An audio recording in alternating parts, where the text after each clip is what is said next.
As winter's chill descends, let's weave an inviting tale of warmth and wonder. Join me as I transform our space into a cottagecore-inspired winter retreat, perfect for long dark nights and hibernation. Cozy textiles, evergreens and outdoor elements, and layer upon layer of light. Let's bring the magic of winter indoors, one cozy corner at a time.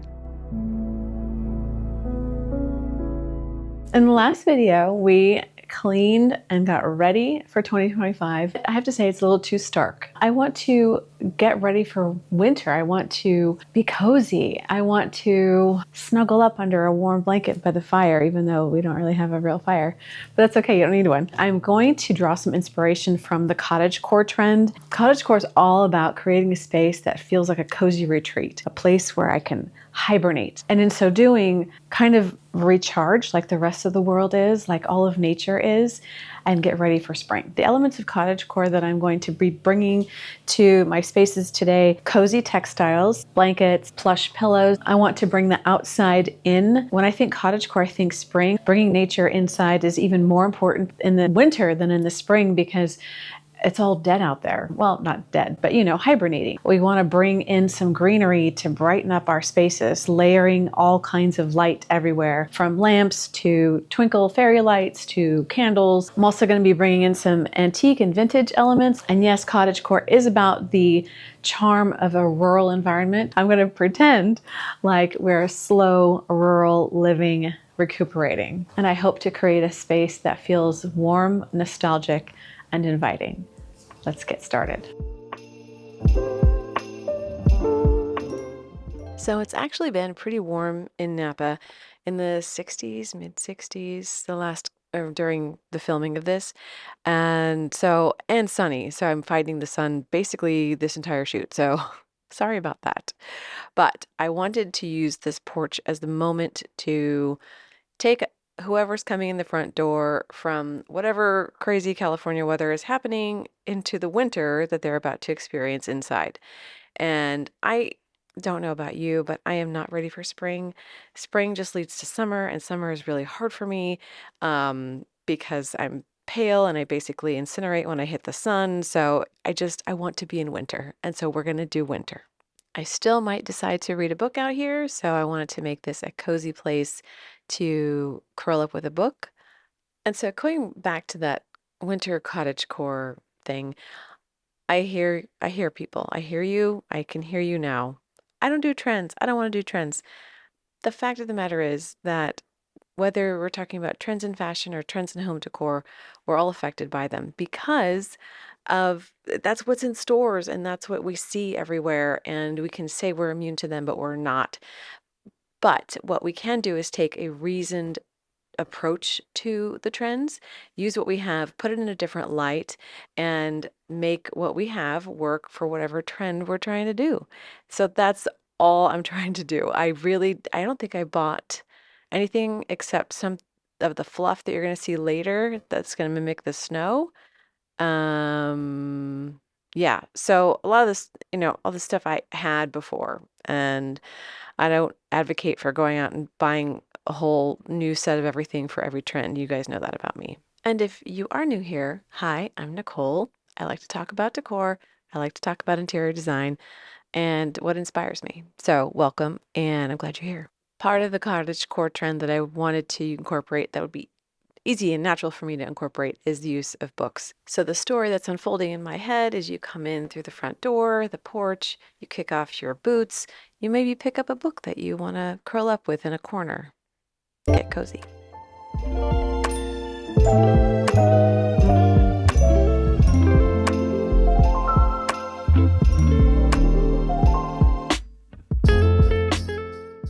If you remember from Christmas, this is where we had all the nutcrackers, and so I wanted to put a little light in the rotunda here. This is halfway up the stairs, and I did not film it when it's all lit up. I'll put it on my Instagram. Sorry about that. I lost track of what I needed to do.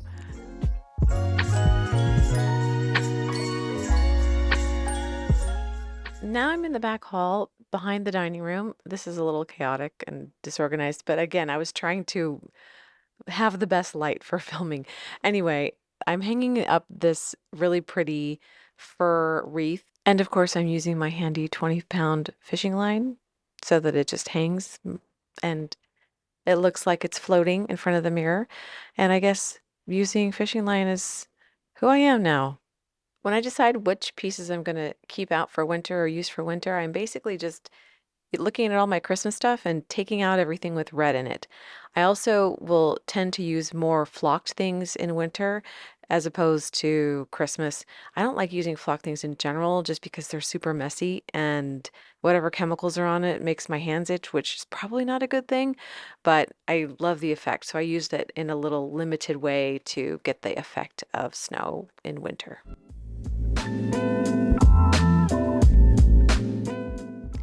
I can't remember how I came up with this idea. It was one of those things I think that I was just walking or showering or something, when you're bored and just something comes into your brain.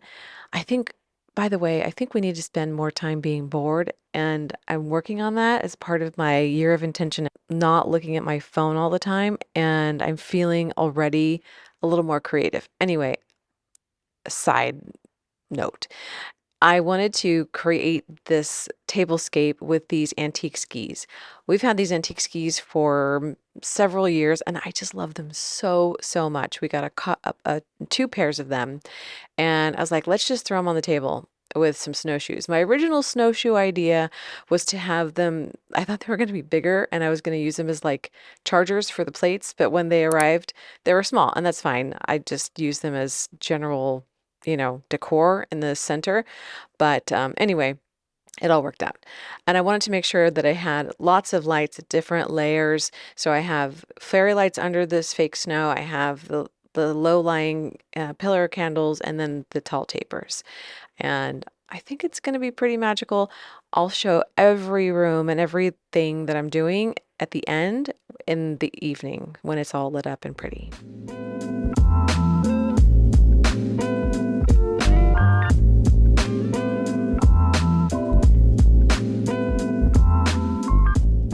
These rustic elements help bring the outside in, which is one of the main tenets of the cottagecore trend.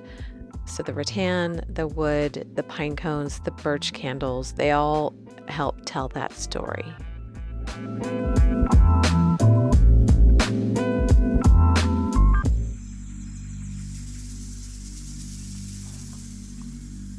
I am continuing the winter outdoor theme with these beautiful plates. I love them so much. They are relatively new. I got them last year or the year before, and I think they were still available on Pottery Barn. I'll give a link if, they are. But I'm making sure to put these napkins like in that blank space so that you can still see the forest. It's feeling so woodsy in here. I got to keep an eye out for little furry woodland creatures. I'll probably just see cats.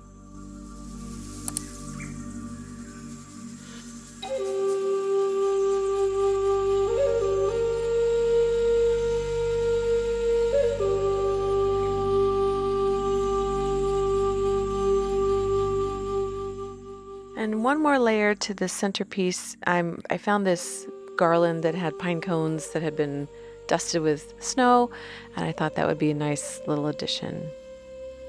So I hope you're having a good time hanging out with me, and if you have not subscribed, I would greatly appreciate it if you did subscribe, like button, all the stuff that I'm supposed to say right now, just go ahead and do it. But thank you so much for being here. I decided not to edit this next part out. You're going to see me mess with the chairs a little bit, and that's because I'm just trying to get them to line up just perfectly, and I struggle with perfection paralysis and getting it to be just right, but not obsessed too much. So it's a balancing act that I'm working on. So these videos do take me a really long time because I usually end up editing out all of that stuff, but a certain level of attention to detail, even if the details aren't noticed, just elevates everything. And so I kind of go with it, but I do struggle with it. Like, I have to constantly tell myself, okay, it's good enough. Nobody's going to notice. I like to say I'm a recovering perfectionist, I'm not even sure I've gotten that far, but I'm working on it. If you are in this camp, please drop a note. Let me know how you have reached your level of recovery because I was struggling with it on this particular day. Some days are just better than others.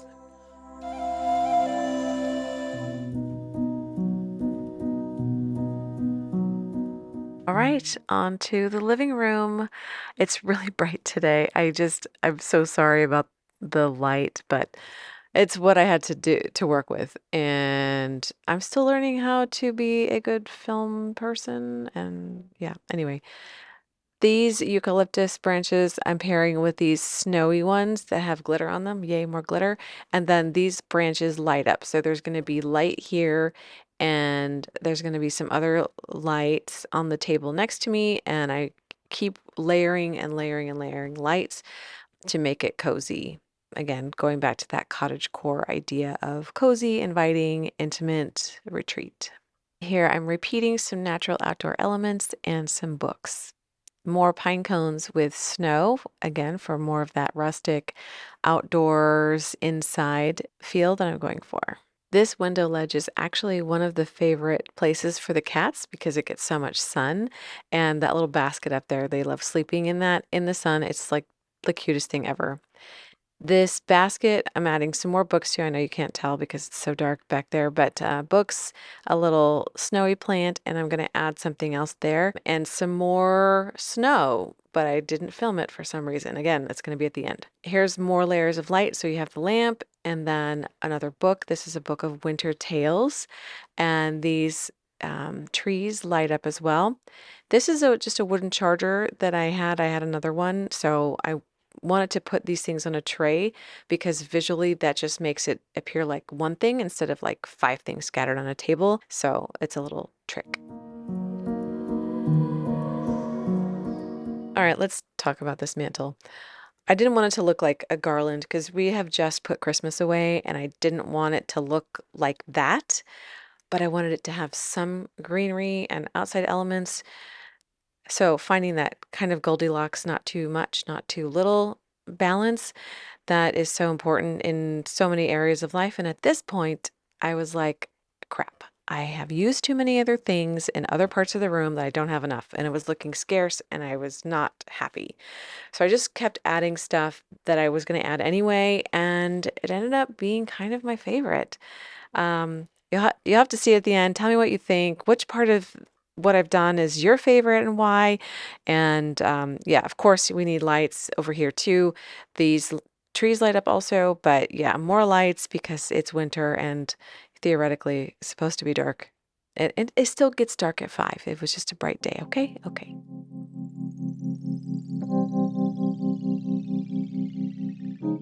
I wanted to show you this book. This is Yosemite in the Four Seasons, and I wanted to show you the options that we had. This was what we used for Christmas, and basically Yosemite is like one of my favorite places, and there is not a bad season. If you ever get a chance to visit, I highly recommend it. It gives you a really nice sense of perspective. Like these things have been here for so long. My troubles, no matter how big they seem to me, are really small in the blink of an eye. Anyway, as much as I hate this table or say that I hate it, I also love it because I can do this. I can put books underneath it and see, but I just cleaned it and you can see I'm already trying to get dust off of it. Anyway, this is a very interesting thing. So when we got this spinny thing, this pyramid in Germany, the lady who sold it to us, she was like, listen, these are the tea lights you have to use. They have the yellow wick. You can't use the crappy tea lights from IKEA. I'm like, yeah, right, lady. You're just trying to sell me something. Well, she was right. We used the crappy tea lights from IKEA and the thing didn't spin. So you have to use the German tea lights if you have one of those things. And you can't tell now, but this has like a Christmas scene on it. You'll see at the end when it's all glowy and soft lighting and all that. Pillows are last, usually because I end up crawling all over furniture while I'm doing this and mess it up and have to do it a million times. So I do the pillows at the end. In addition to throws that you might have, which we have one there on the side, this is where you bring in all those cozy feeling textures, the fur, the suede, the knits, and that is more of that cottage core vibe.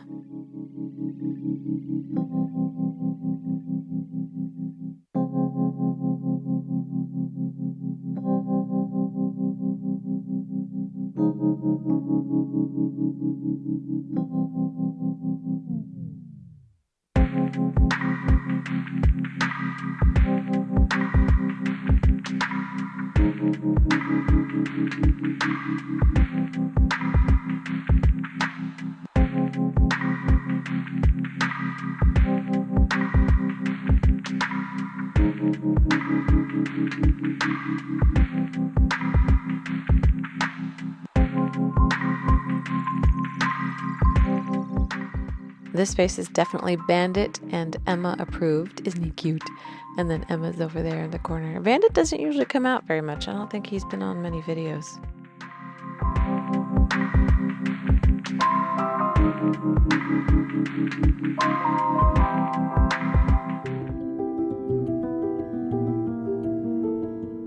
So here it is, the moment we're waiting for. Evening, dark. Come in, relax, get cozy, hibernate. We're relying on all of the things that we pulled together throughout this entire video. The textiles, the outside elements coming inside with us, and all of the layers of light that can provide such a bright moment during the darkest times of the year.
I don't know. It might be a tie. I think that this table might beat out the mantle. I don't know.